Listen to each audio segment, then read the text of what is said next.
Hello friends, नमस्कार। मैं हूं आपका होस्ट ब्रह्मदेव। फ्रेंड्स, हम सभी जानते हैं कि स्वास्थ्य की दृष्टि से हमारे भोजन में फ्रूट्स की कितनी अहमियत है।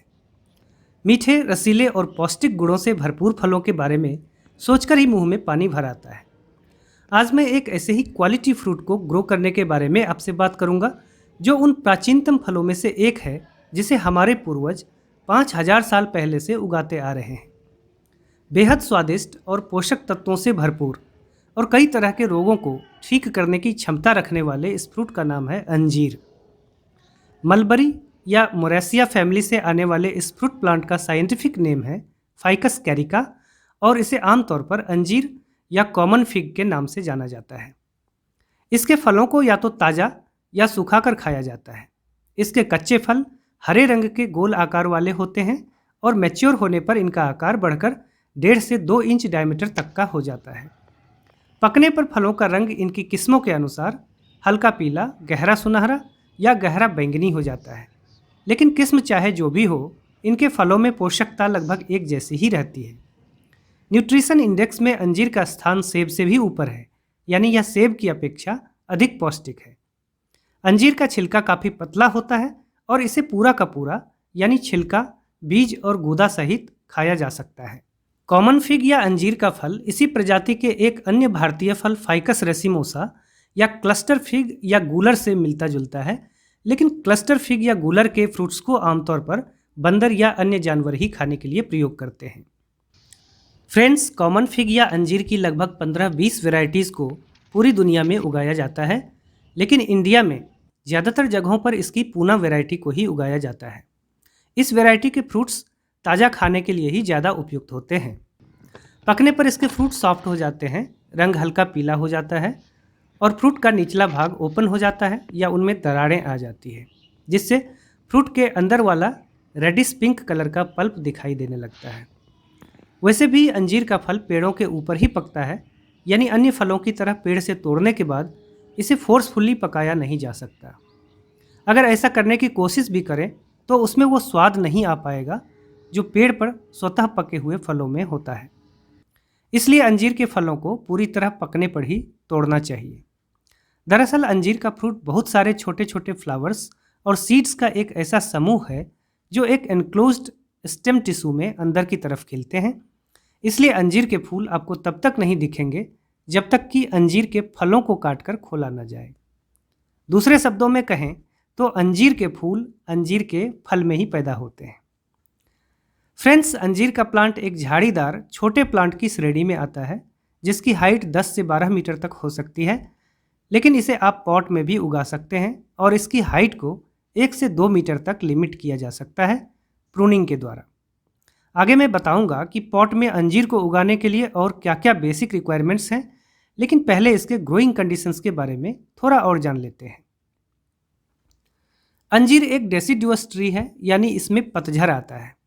इसे उगाने के लिए सब ट्रॉपिकल क्लाइमेट की ज़रूरत होती है, यानी गर्म और हल्का नमी युक्त वातावरण जिसमें लंबे समय तक सनलाइट की उपलब्धता रहती हो। 15 से 35 डिग्री सेल्सियस के बीच का टेम्परेचर अंजीर के ग्रोथ के लिए अच्छा होता है। अंजीर की ग्रोथ नमी युक्त वातावरण में अच्छी होती है, लेकिन फ्रूट की मैच्योरिटी के समय मौसम का सूखा होना बहुत ज़रूरी होता है, अन्यथा फ्रूट की क्वालिटी पर बुरा असर पड़ता है। अत्यधिक गर्मी और नमी युक्त वातावरण में अंजीर के मैच्योर फ्रूट अक्सर खराब हो जाते हैं। अमरूद की ही तरह अंजीर में भी सालाना 2 बार फ्रूट्स आते हैं। पहली बार बसंत की शुरुआत में फल लगते हैं जो जून से पकना शुरू करते हैं और यह सिलसिला अगस्त में जाकर खत्म होता है। परंतु उत्तर भारत में यह समय मानसून का होता है, यानी अत्यधिक गर्मी और नमी का। इसकी वजह से इस मौसम में पकने वाले फलों का स्वाद अच्छा नहीं होता है। उनमें मिठास की कमी होती है और कुछ तो गल भी जाते हैं। हालांकि सूखे मौसम वाले इलाके में ऐसी समस्या नहीं आती है। अंजीर में फल लगने का दूसरा सीजन सितंबर-अक्टूबर से शुरू होता है और दिसंबर से फरवरी तक उनके पकने का सिलसिला चलता रहता है। इस दौरान वातावरण शुष्क रहता है, जिसके कारण अंजीर के फलों की ग्रोथ अच्छी रहती है और उनका आकार बड़ा होने के साथ स्वाद भी बहुत अच्छा रहता है। डेसिडुअस ट्री होने के कारण ठंड के मौसम में अंजीर के ऊपर पाले का प्रभाव भी कम पड़ता है। फ्रेंड्स, जैसा कि मैंने बताया कि अंजीर में सालाना 2 बार फल लगते हैं, तो साल के शुरुआत यानी बसंत में लगने वाले फल अंजीर के पिछले साल की पुरानी शाखाओं में ही आ जाते हैं, जबकि बरसात के बाद लगने वाले फल पुरानी शाखाओं से निकलने वाले नई टहनियों में आते हैं। इसलिए फ्रूट की हार्वेस्टिंग के बाद अंजीर के शाखाओं की प्रूनिंग करना आवश्यक होता है। तो बसंत के शुरुआत से ठीक पहले की प्रूनिंग को आप अवॉइड कर सकते हैं, लेकिन बरसात के बाद यानी अगस्त सितंबर में अंजीर की सहायक शाखाओं की प्रूनिंग अवश्य करनी चाहिए।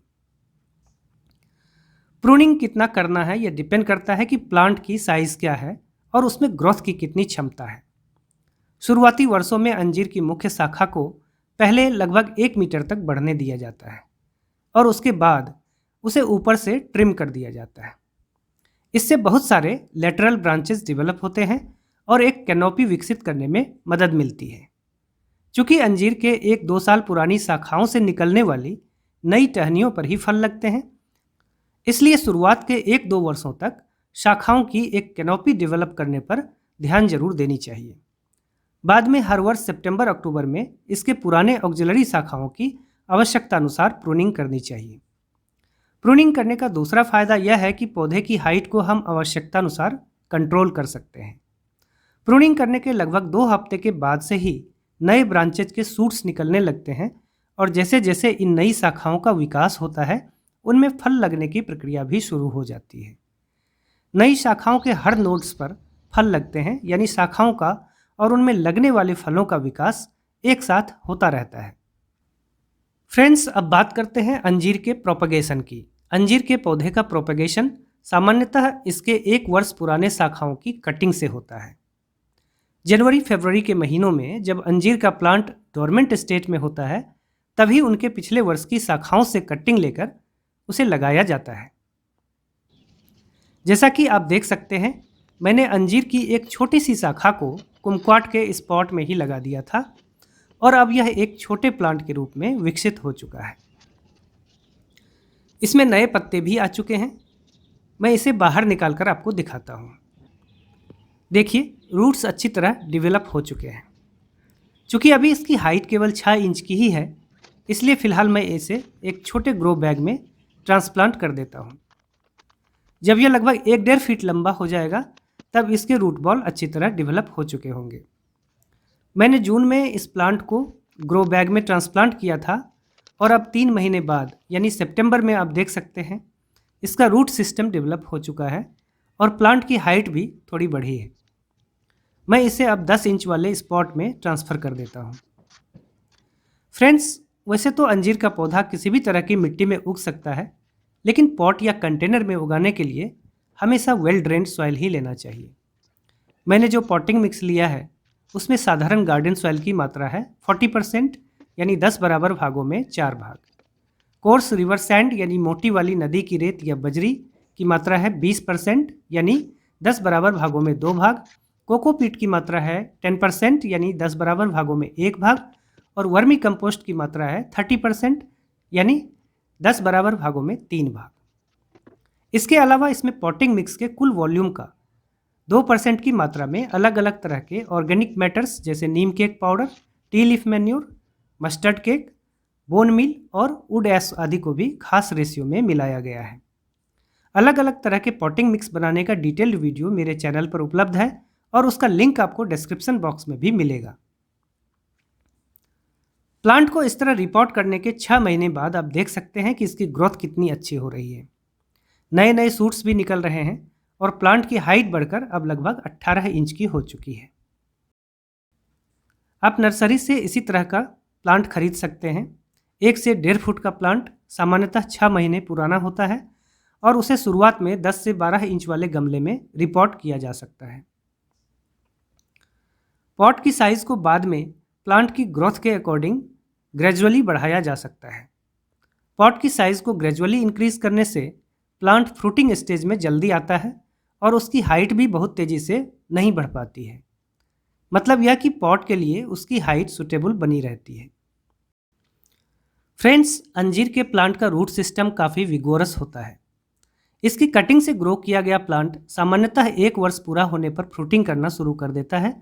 इसलिए 1 साल पुराने अंजीर के पौधे को कम से कम 12 इंच वाले पॉट में शिफ्ट करना चाहिए। इससे फ्रूटिंग करते हुए अंजीर को पर्याप्त पोषण मिलता रहेगा।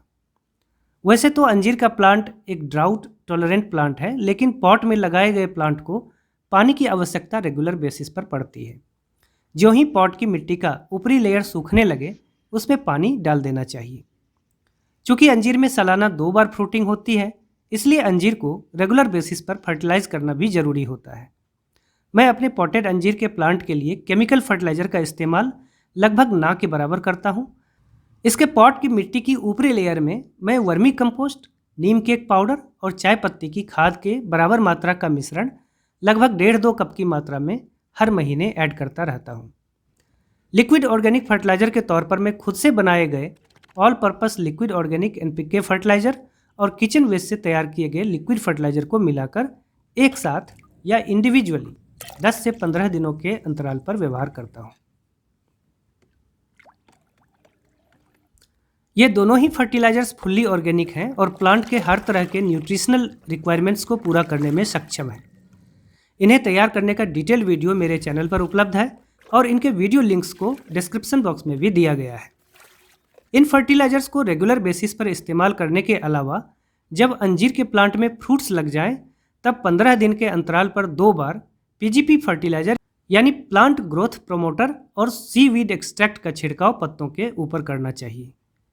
1 लीटर पानी में 10 बूंद की मात्रा में पीजीपी फर्टिलाइजर और 10 बूंद की मात्रा में सीवीड एक्सट्रैक्ट को मिलाएं और फिर उसका फोलियर स्प्रे करें। इससे फ्रूट्स नीचे नहीं गिरेंगे और उनका ग्रोथ भी तेजी से होगा। फ्रेंड्स, अंजीर का प्लांट बेसिकली एरिड रीजन का प्लांट है, इसलिए यह क्लाइमेटिक कंडीशंस में चेंजेस को भी अच्छी तरह बर्दाश्त कर लेता है और इसकी डिजीज इम्यूनिटी भी हाई होती है। पॉटेड प्लांट में सामान्यतः रोग के लक्षण देखने को नहीं मिलेंगे अगर प्लांट की न्यूट्रिशनल रिक्वायरमेंट्स को समय पर पूरा किया गया है तो। ओवर वाटरिंग की वजह से फंगल इन्फेक्शन हो सकता है, जिसके कारण रूट रॉट पॉसिबल है। इसके पत्तों में रस्टिंग भी देखने को मिल सकती है, हालांकि इससे कुछ खास परेशानी नहीं होती है। मौसम में परिवर्तन होते ही इस समस्या का हल स्वतः हो जाता है। फिर भी हर 15-20 दिनों के अंतराल पर नीम ऑयल या नीम ऑयल पर आधारित पेस्टिसाइड्स का छिड़काव करते रहने से पौधा स्वस्थ बना रहेगा और वर्षों तक इसमें फ्रूट्स आते रहेंगे। अंजीर का पौधा 30 से 35 वर्षों तक लगातार फ्रूटिंग कर सकता है। अगर आप भी इसे लगाना चाहते हैं तो अपने निकटतम नर्सरी से संपर्क करें और फरवरी से अक्टूबर के बीच कभी भी इस पौधे को लगाएं। फ्रूटिंग का जो समय मैंने पहले आपको बताया है, उसमें क्लाइमेट और प्लांट की वैरायटी के अकॉर्डिंग थोड़ा अंतर भी हो सकता है। आशा करता हूं कि वीडियो आपके लिए हेल्पफुल साबित होगा। अपनी पसंदगी को कृपया लाइक बटन दबाकर जरूर जाहिर करें। गार्डनिंग से रिलेटेड इसी तरह के ढेरों इंटरेस्टिंग वीडियोस को देखने के लिए सिटी गार्डनिंग चैनल को सब्सक्राइब भी करें। अपनी क्वेरीज आप कमेंट बॉक्स में डाल सकते हैं। Thank you for watching.